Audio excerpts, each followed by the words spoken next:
Hello and welcome to Colred Plays Raid Shadow Legends. I am Colred. I hope you're having a great weekend. In today's video, we are going to get into all 4 gear dungeons, and we're going to complete them with a completely free-to-play friendly team. I hope you're ready for it. Let's get started.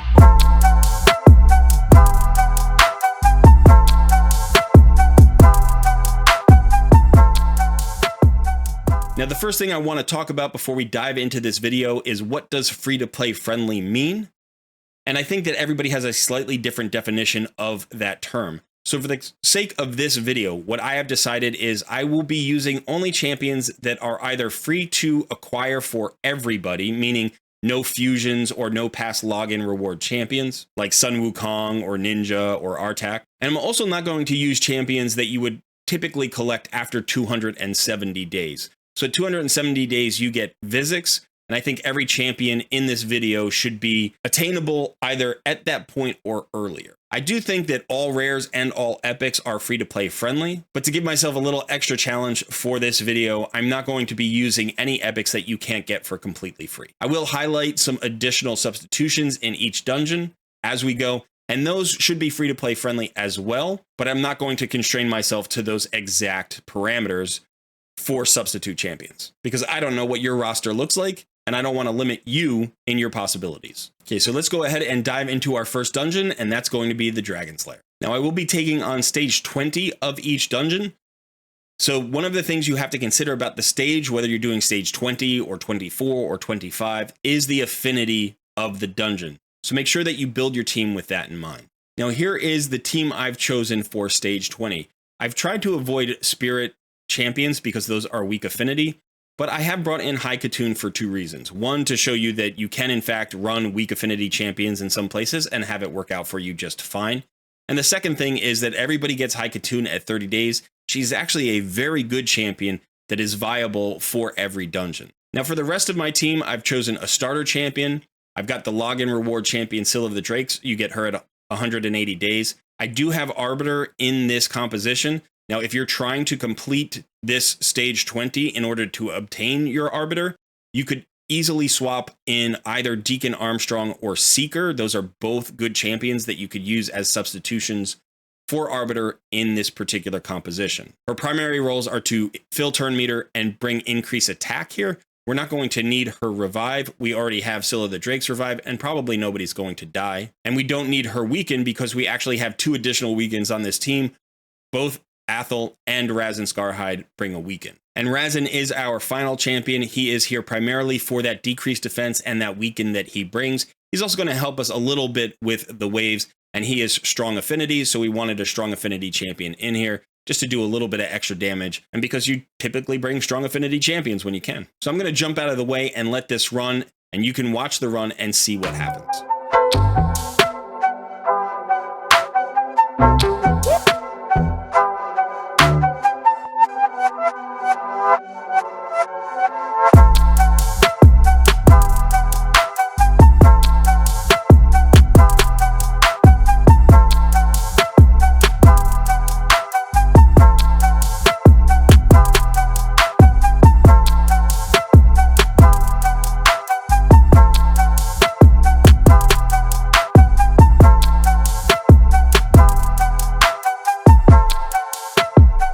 Okay, and so there's the run. It's not the fastest run at 3 minutes and 38 seconds. Not super slow, and definitely if you are trying to get a stage 20 farm team, this is a reasonable amount of time to do it, especially if you're in the mid game. Talk about some considerations with this particular team, things you may have noticed in the run. One is that Athel does not have lifesteal gear, so she actually got fairly low.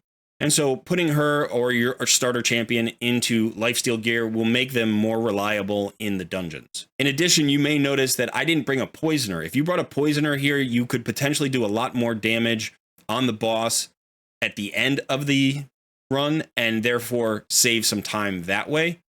I did have a Brimstone activate, so Brimstone was kind of standing in for my poisons. And in addition, I think you could sub out a lot of these champions and do just fine. So if you were to pull out Razin, you could put in almost any damage dealer, maybe somebody who brought a decreased defense, and you would be just fine there as well. All right, let's move on to the next dungeon. Now, in my mind, I think the Ice Golem is the second hardest dungeon. It definitely has an opportunity to one-shot you if you're not careful with the mechanics on the boss.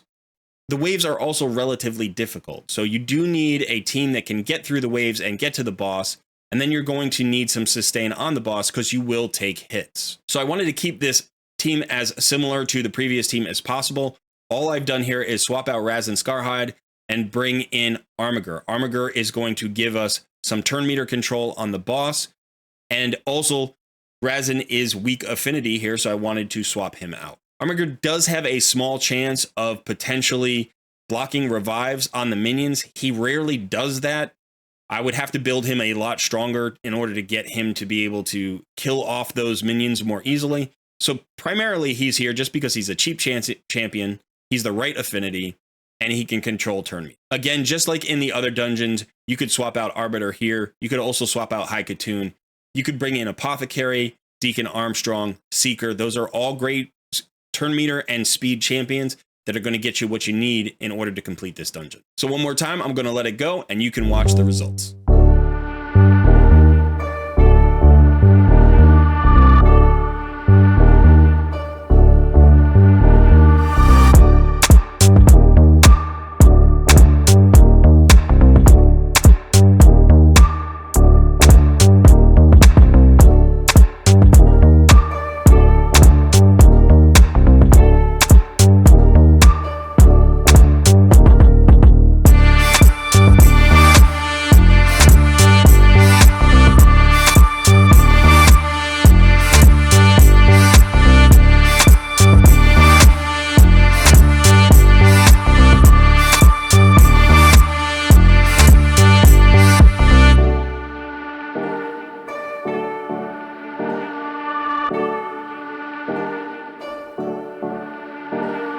Okay, there we go. Now there's a lot to talk about in this fight. The first thing is that this was a very slow run. Again, I think early on when you are just building your dungeon teams and trying to get a farmable auto stage 20 team, you want to go for slow and steady on Ice Golem's Peak. You don't want to create a fast team that has a chance of nuking the boss at the wrong moment and getting one shot. So you can definitely get faster as you go. My own team farms this, and you can see about 1:47 is my best time on stage 20. So under 2 minutes, that's a lot faster. But again, this is more of a free-to-play friendly team and an early game team, or at least a mid-game team. And so that's one thing to consider. Additionally, Armiger actually did land a block revive, which was great. So that was nice. It does happen on occasion, but it doesn't happen in every run, and it doesn't need to. Finally, the one thing that I did want to reiterate is bringing turn meter control into all of the dungeons except for Dragon is really a good idea. The Dragon dungeon, you can't have any slows on the Dragon, and you can't have any turn meter control on the Dragon. So we have a slow here on High Katoon's A1, we have another slow on Scylla the Drake's A1, and then we have turn meter control from 3 of our champions, High Katoon, Syl, and Armiger. And you can even increase that and bring in a turn meter control specialist like Vizix, which we're going to do in our next dungeon. So here we are in the Fire Knight's castle. Now the Fire Knight stage 20 is force affinity, so we want to avoid generally bringing in magic affinity champions. But Scylla the Drakes, she's the queen of dungeons. You can bring her anywhere. She's going to be tanky enough to survive, and she doesn't need all of her debuffs to be useful because her passive is affinity friendly. She heals regardless of what happens. So I've made a couple of substitutions here. I've brought in Deacon Armstrong and removed High Katoon. Now, I just did that to showcase the fact that you don't need High Katoon in every one of these dungeons. And Deacon Armstrong actually has a 2-hitter on his A1, which is a little bit more useful than High Katoon's A1. I did replace her slow with Vizix. Vizix has a slow as well as turn meter control on her A1. And again, we're keeping Armiger here, both because he has strong affinity and because he's good for turn meter control. Now, this team lacks a bit of wave clear damage. Vizix is probably going to be our hardest hitting champion, but we should manage the waves just fine, get to the boss, have enough hits to break the shield, and then enough turn meter control to keep the boss from taking a turn at all. So once again, I'm going to let this run, and I'll see you on the other side.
Okay, so there we are. Fire Knight's Castle Stage 20.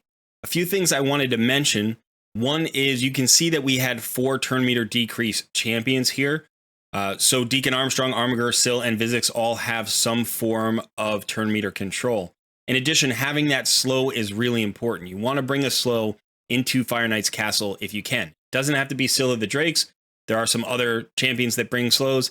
In fact, even Haikatoon has a slow on her A1. Once we got the boss's shield down, he didn't take another turn, so that's usually the goal here, and that's what turn meter control is for. But if you don't have enough turn meter control, you can go the tanky route. Try to bring a heal reduction so that he doesn't heal up when he slams his shield down.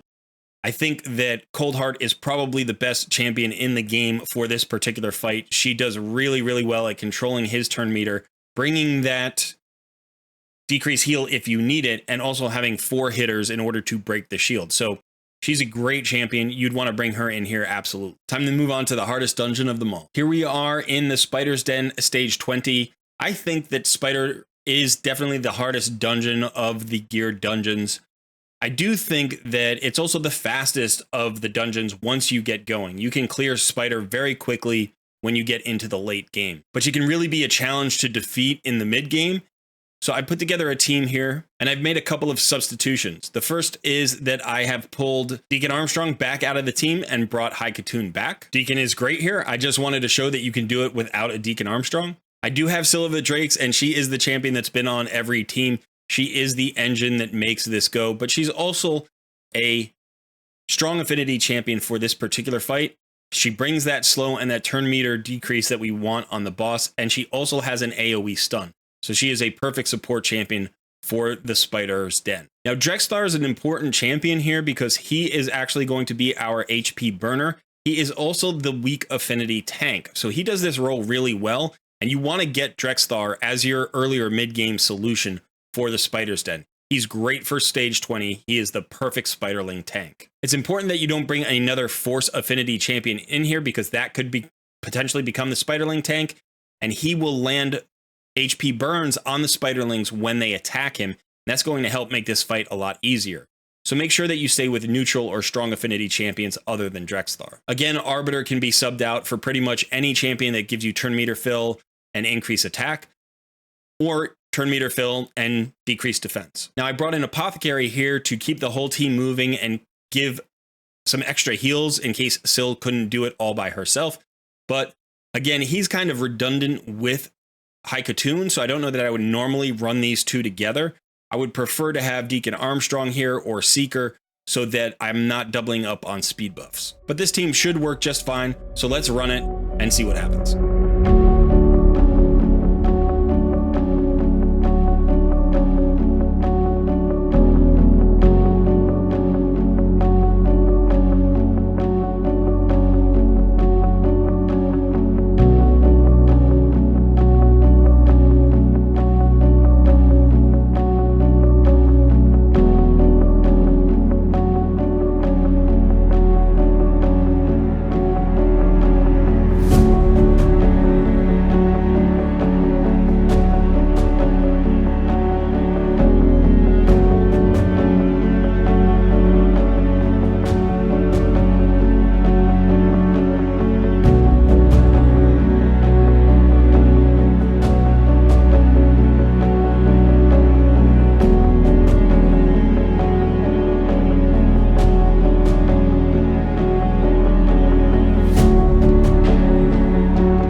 So that was a bit unexpected. And I'll be honest, I almost reran this fight for the video because 10 minutes is kind of an absurd time.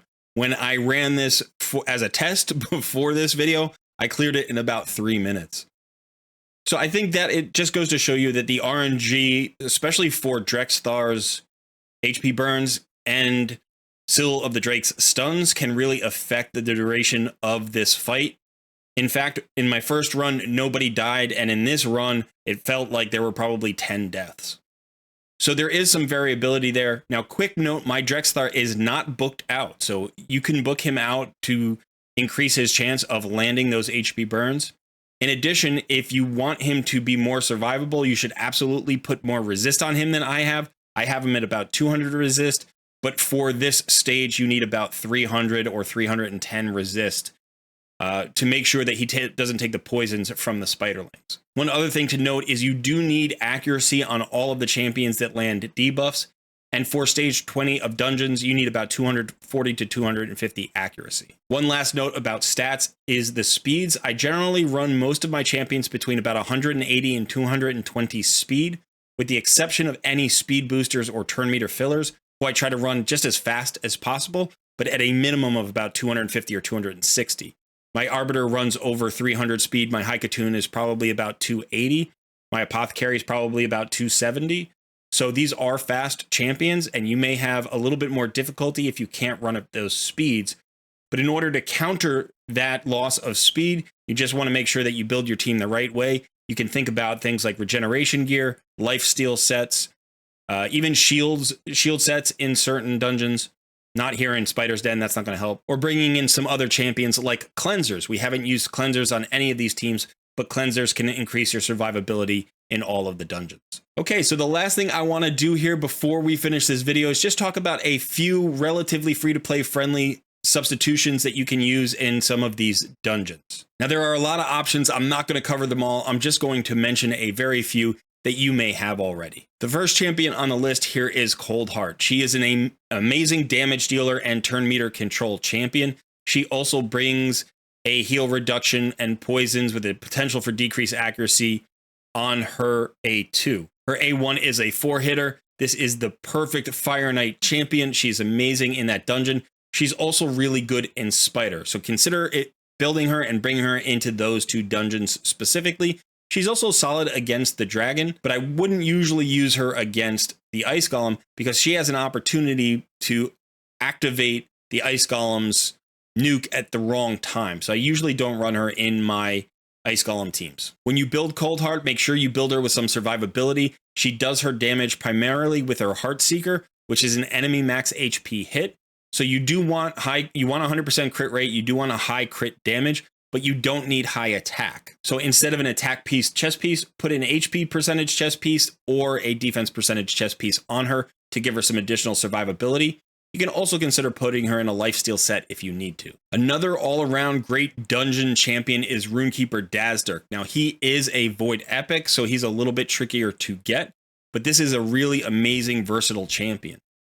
First of all, his stat pool is nice and tanky, and he runs at a fast speed, so he's going to be easy to keep alive.